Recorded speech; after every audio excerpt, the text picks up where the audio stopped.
Selamat pagi, perkenalkan nama saya Herlina Aprianti, NIM 19104169111, kelas pagi A2, pembicara dalam video Ibu Ratih Purbasari.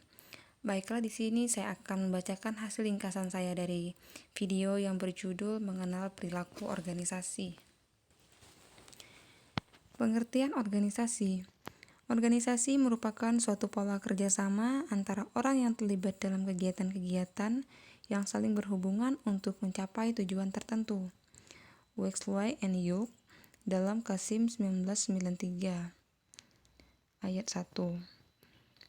Organisasi adalah suatu sistem dari aktivitas-aktivitas orang yang terkoordinasi secara sadar atau kekuatan-kekuatan yang terdiri dari dua orang atau lebih, menurut Chester Bernard dalam Toha tahun 1992.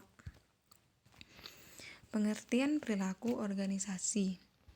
Perilaku organisasi merupakan suatu bidang studi yang menyelidiki dampak perorangan, kelompok, atau struktur pada perilaku dalam organisasi dengan maksud menerapkan pengetahuan semacam itu untuk memperbaiki keefektifan organisasi, menurut Robinas pada tahun 2003. Organisasi terdiri dari sekumpulan orang-orang di mana mereka melakukan kerjasama untuk mencapai tujuan organisasi. Untuk mencapai tujuan organisasi, maka harus dilakukan dengan cara yang efektif dan efisien. Organisasi memiliki kaitan erat dengan perilaku organisasi, di mana organisasi sendiri adalah sekumpulan orang, di mana orang-orang tersebut berasal dari daerah yang berbeda, karakter yang berbeda, budaya dan adat istiadat yang berbeda. Dengan adanya organisasi, maka mereka yang awalnya tidak mengenal, kini telah saling mengenal satu sama lain. Pentingnya mempelajari perilaku organisasi. Yang pertama, ilmu ini dapat memainkan peran penting dalam perkembangan organisasi dan keberhasilan kerja. Yang kedua, manfaat ilmu organisasi bagi pemimpin dan anggota organisasi antara lain untuk menentukan kebijakan, membuat aturan, dan memecahkan masalah dan sebagainya. Yang ketiga, perilaku organisasi menjadi semakin penting dalam ekonomi global ketika orang dengan berbagai latar belakang dan nilai budaya yang berbeda-beda harus bekerja sama secara efektif dan efisien. Perilaku organisasi sebagai studi interdisipliner.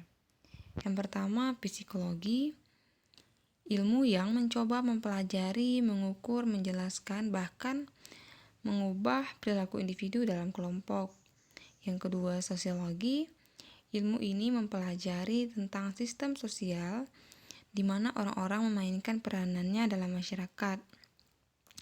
Yang ketiga, psikologi sosial, perpaduan, di mana ini merupakan perpaduan upaya antara psikologi dan sosiologi, di mana mempelajari tentang pengaruh individu yang satu dengan individu yang lain.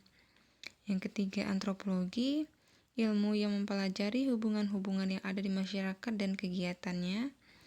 Dan yang selanjutnya, ilmu politik, mempelajari perilaku individu dan kelompok di dalam lingkungan politik. Baiklah, sekian hasil ringkasan mengenai video dari saya. Akhir kata saya ucapkan terima kasih.